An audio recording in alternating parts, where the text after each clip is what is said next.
అందరు నేను super summer cutting maintain చేస్తున్నావు అంటున్నారు.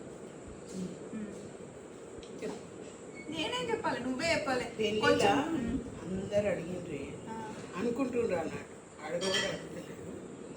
తిరుపతి కట్ చేయించుకున్నట్టుంటే అందుకే చిన్న చిన్న ఉన్నాయి అనుకున్నారు. నేను వాళ్ళ అమ్మమ్మ ఎవరన్నది పెళ్లి కూతురు వాళ్ళ అమ్మమ్మ మమ్మల్ని వరాల అమ్మమ్మ అంటుంటే కాదమ్మా నాకు చేయలేవదు, చెయ్యి జుట్టేసుకోరాకపోతే కట్ చేయించుకున్నాను. ఇక అట్లనే ఉంచుకున్నా, అందరినీ బదులాడాలి కదా ఊరికి. ఏమో ఎక్కడికి పోయినా వచ్చినా అవునా మేము తిరుపతి పోయినాం అనుకుంటున్నాము అదే. మళ్ళీ బతిమలాడాలంటే కోడలివి నువ్వు ఆ మాత్రం వేయలేవని బతిమలాడంటే నేను మంచిగా వేస్తాను, హ్యాపీగా మంచి హెయిర్ స్టైల్స్ కూడా వేస్తాను. అర్థం వేస్తారు, నా కూతురు వేస్తారు, నువ్వు వేస్తావు. ఎవరి డ్యూటీలు వాళ్ళకు ఉంటాయి, ఎవరు బిజీ వాళ్ళకు ఉంటాయి. నేను ఇప్పుడు నాకు కూర్చొని ఎట్లా పోవాలనిపించు, అప్పుడు దూకోవాలంటే ఊరికే మిమ్మల్ని పిలవాలా? డ్యూటీలలో ఉన్న వాళ్ళు వస్తారా? ఏమవుతుంది ఇప్పుడు నాకేం తక్కువ?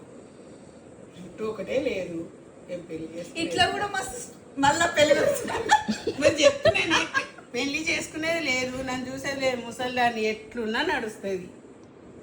నా హెల్ప్ చూసుకోవాలి కదా. అందరినీ బతిలాడి అయ్యి అన్నట చెయ్యి ఇట్లాని ఇది ఇట్లానే బదులు నాది నేను చేసుకుంటే పోతే అయిపోతుంది కదా. ఎవరిది వాళ్ళు డిపెండ్ అవ్వకుండా ఉంటే అది ఎప్పుడు మంచిదే. అది నా అలవాటు, అంతే అంతే. బాయ్.